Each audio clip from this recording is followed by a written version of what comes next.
Must. I don't say must very often in my videos or to anyone when I'm talking to them, but I think one of the things that we must do is step out of your comfort zone, step out of our comfort zone in order to grow and build and supersize our business. Today, our idiom for supersize your business is to step out of the comfort zone, your comfort zone, however it's phrased.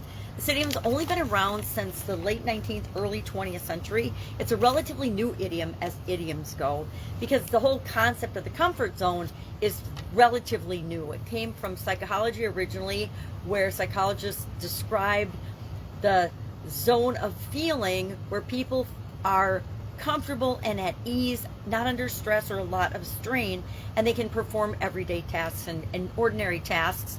I think they probably started talking about it with work studies or in psychology as well, like being able to take care of yourself or your family. And then that moved on to business, where people and all kinds of tests and things have been done to find out that when people feel comfortable and not in fear of their life or their livelihood, they perform better and are willing to take more risks than when they don't. So I want to share 7 steps to get out of your comfort zone, because the truth is, and I firmly believe this, I remember when I was in my probably 30s and 40s, I realized that one of my core values and one of my goals and objectives subconsciously was I wanted to be comfortable. I just wanted to be comfortable. If people ask me what I wanted, I just want to be comfortable. Well, what did comfortable mean to me? It's just like, what does success mean to me or to you? It means something slightly different to all of us. But comfortable to me was probably uncomfortable to other people, but it also gave me an out for not taking risks, not going for things. It kept me at a smaller size than I was capable of being, if that makes sense. It kept me from taking risks and doing things and going into different directions that otherwise I would have jumped at if I had erased that I want to be comfortable goal and objective, which I did, and then went on to do a lot of different crazy things, but all good, right? Because we learn something from everything we do. So what are some ways to get out of our comfort zone? Because if we want to grow and supersize our business, we need to be doing things differently. We need to be thinking differently than we are right now, or we already would have done it. Now, this is just a quick little 7-step list. Number 1, get comfortable being uncomfortable. I don't know about you. I chose to be comfortable today. I chose to wear my hair in a weird bun because that's comfortable for me. I chose to wear a pretty bland shirt. I did choose to wear jewelry though, and jewelry makes me uncomfortable. I'm not a big jewelry wearer, primarily because I grew up in the manufacturing industry where you really weren't wearing much jewelry because it wasn't safe. But we want to realize that in order to grow, in order to change, in order to become more or different than what we are right now, and that includes us and our business, we need to be comfortable being uncomfortable. And whoever said we're supposed to feel comfortable and warm fuzzy all the time? I don't think we're supposed to. I think we're supposed to be willing to feel uncomfortable. Be prepared to venture out into the unknown, right?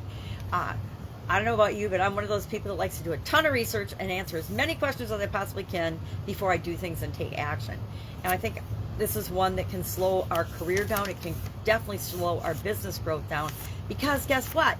Things change all the time. So even if we know all the information that there is to know today, which is nowadays absolutely virtually impossible, even with technology, there's too many unknowns in every area and aspect of our life, especially when we're building our business. And so we have to be prepared to tip our toe outside our comfort zone or jump outside our comfort zone, even though there are some unknown factors and some unknowable factors, right? There are some things it's impossible to ever know. Number 2, I skipped. That was number 3, be prepared to venture out into the unknown. Number 2 was to take risks, but minimize as much as possible the impact of those risks. And we do that by doing our homework, researching, understanding what's the upside of taking this action, what are the possible downsides of taking this action, and make sure that we've got insurance and other things in place that will protect us from taking a massive loss and putting ourselves out of business. Number 4, learn from your mistakes and move on. So often, I work with so many people that have made some mistakes and gotten mired down and stuck in their comfort zone because they don't ever want to make another mistake. Guess what? We're human. We're going to always make mistakes. If I don't make a mistake every day, I know I'm not doing enough. I'm not taking action. I'm not pushing myself to be a better version of myself every day. Number 5, don't let other people's opinions of you or things that they say to you or tell you that about you and your limits limit you. Because guess what? Nobody knows what's inside your heart, inside you, what potential you have, what motivation you have, what drive. Nobody can tell you what you're going to create and what you're going to do in this life except you. And sometimes we don't even know. We surprise ourselves. Number 6, put yourself out there. So many of us wait and wait and wait for the right time, the right opportunity, the right anything, the right group, the right mentor, the right everything, the right course, the right vehicle. But guess what? We just have to start moving and driving whatever vehicle we're in and stretch our comfort zone to figure out what it is that is right for us. Because there are literally infinite possibilities of vehicles out there, and any one of them, actually any million of them, could work for you if you choose to work those vehicles or jump in those vehicles and drive that car. And then finally, number 7 is, I can't read my writing. Oh, dream big and then work for what it is that you want.